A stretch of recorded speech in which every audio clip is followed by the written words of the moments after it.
தேவர் மகன் படம் பல பேரோட வாழ்க்கையில மிகப்பெரிய மாற்றத்தை ஏற்படுத்தியிருக்கு. அதுக்கு மிகப்பெரிய உதாரணம் யார் அப்படின்னா இயக்குனர் மாரிமுத்து.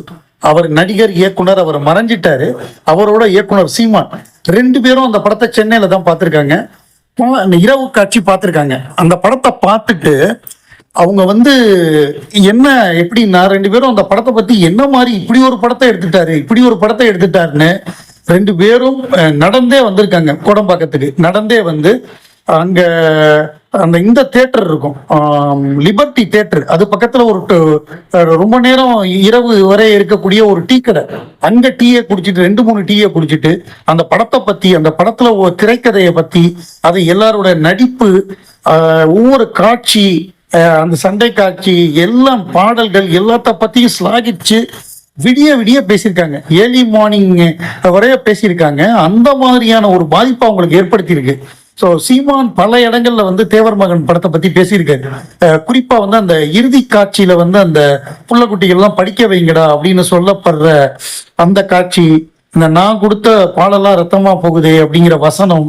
ஸோ இதெல்லாம் அந்த அந்த மண்ணின் மனம், அந்த மண்ணின் மைந்தன், அவனுக்கு தான் அது தெரியும். ஸோ அதை பரமக்குடி கமலஹாசன் அது எழுதுனதுல ஆச்சரியமே இல்லை, அண்ணன் கமலஹாசன் அவர்கள் அப்படின்னு சொல்லி ஸ்லாகிச்சு சீமான் பல மேடைகளில் பேசியிருக்காரு. மாரிமுத்தும் எனக்கு அந்த படம் ஏற்படுத்திய பாதிப்பு மாதிரி வேறு எந்த படமும் ஏற்படுத்தல.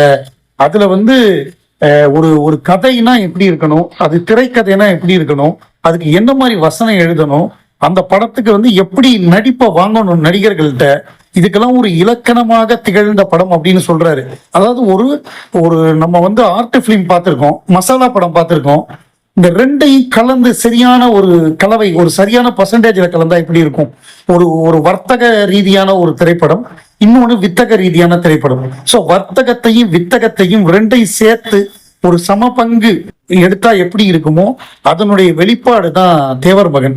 என்ன காரணம்னா தேவர் மகனுக்கு ஏராளமான தேசிய விருதுகள் அதுக்கு கிடைச்சது. அதே நேரத்துல அந்த படம் வசூல் ரீதியாக மிகப்பெரிய சாதனை பண்ணது. 1992ஆம் ஆண்டு தீபாவளிக்கு அந்த தீபாவளியில வெளிவந்த அத்தனை படங்களையும் அடித்து நொறுக்கி மிகப்பெரிய ஒரு வசூல் புரட்சியை ஏற்படுத்தியது. அடாது மலையிலும் விடாத ஹவுஸ்ஃபுல் ஷோஸ் அப்படின்னு சொல்லி அந்த காலகட்டத்துல போஸ்டர்லாம் அடிச்சாங்க. அவ்வளவு பெரிய ஒரு மாபெரும் வெற்றி, ஒரு இண்டஸ்ட்ரி ஹிட்டாக அந்த படம் அமைஞ்சது. ராஜ்கமலுக்கும் கமலஹாசனுக்கும் மிகப்பெரிய பேர் ஏற்படுத்தி கொடுத்தது. அந்த வெள்ளி விழாக்கு மிகப்பெரிய ஜாம்பவான்கள்லாம் வந்தாங்க. அதெல்லாம் மறக்கவே முடியாது. அப்படிப்பட்ட ஒரு திரைப்படம் தேவர் மகன்.